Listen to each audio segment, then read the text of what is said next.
Narcissists are love blind. They offhandedly, absentmindedly, and contemptuously discard the greatest assets a human being could ever aspire to or have: the dedicated few who love them loyally, genuinely, dearly, profoundly, totally, and wholeheartedly. But the ghosts of people past, ephemeral and ethereal as they may be, weigh heavily. They threaten to suffocate. There is a cacophony of disembodied voices, disparaging, lamenting, befuddled, haughty, contemptuous, childlike, terrorized.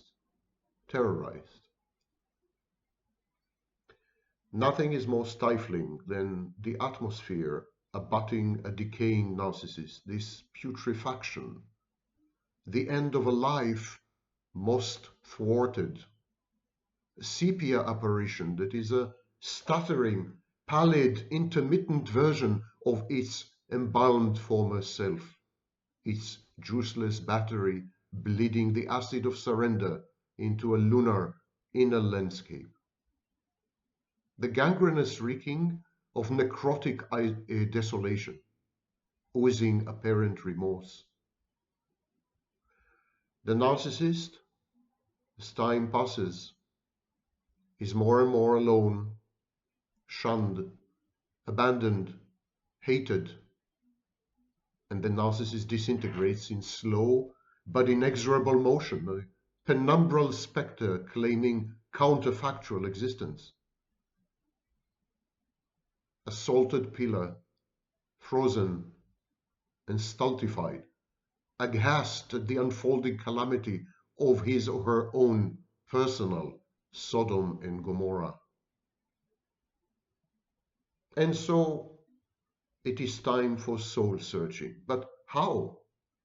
How when one has never had a soul? What to search for? And so nostalgia sets in, the sadness of what could have been and never will occur. Alternative histories, wrong turns in a road not traveled.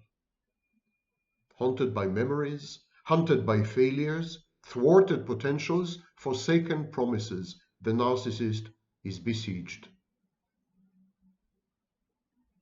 The narcissist is not regretful or stricken by remorse, but wallowing in acidulous self-pity, consuming self-mourning, self-immolating grief.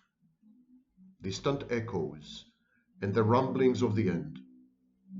Long separated from his virulent, insidious, surreptitious, life-threatening shame, the narcissist, his defenses crumbled, is forced to confront it, this time multiplied and metastatic, fueled by decades of defeat and self-inflicted vitiation. And worst are the images.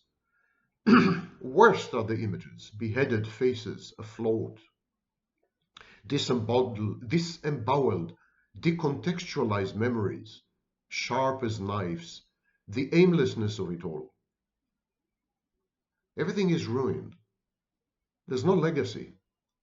The eviscerating shards of opportunities missed and fantasies shattered. And again the images, beheaded faces afloat, disemboweled, decontextualized memories, sharp as knives, the aimlessness, the aimlessness, the aimlessness of it all. Deep space. It is payback time for the pain and the hurt that the narcissist has caused. They catch up with him like catapulted boomerangs. And so the narcissist endures collapse, the dwindling of supplies. His or her old tricks no longer work. The superficial charm turns smarmy. The routines are boring, and the narcissist is rendered transparent and rejected as the loathsome, nasty, and obnoxious person that he or she is. Trying to capture this transformation, this transition into nothingness, I've written a few poems. Bear with me, humor me. The first poem is Time is arrived. Time has arrived, time is here, but the snow is great. And you, bladed stalactite, shredded your loved ones into ticker-tape parade, confettied aftermath of distant glories. Sic transit. Now that you are melting, there is no one left to gather your holy water and to exorcise the demons in the empty cave that you had become. It is time already. The next poem is Fingerprints. When you grow old, your fingerprints start fading. The lines and whorls that make up your identity break down, disjointed. You are rendered hard to tell, to capture, safer to commit crimes with gloves off, or just to touch someone post-mortem with your blaring fingertips. When you grow old, your fingertips start fading. And the next one has to deal with the feeling of effervescence.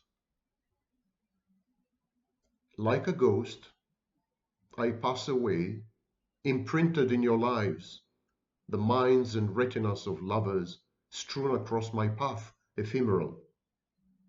In kingdoms where I once ruled, invisible, a memory of slaughtered dreams and thwarted sunshines. I wish to hold a hand across the time that sacks me. Perchance the apparition of a smile, skin flouting skin, the bonny chill of love-making in search of love. I shall be no more, I know. No one will carry me henceforth. Merely aspired, I am a dissipated recollection of an existence failed. It is time to fade into the sunset.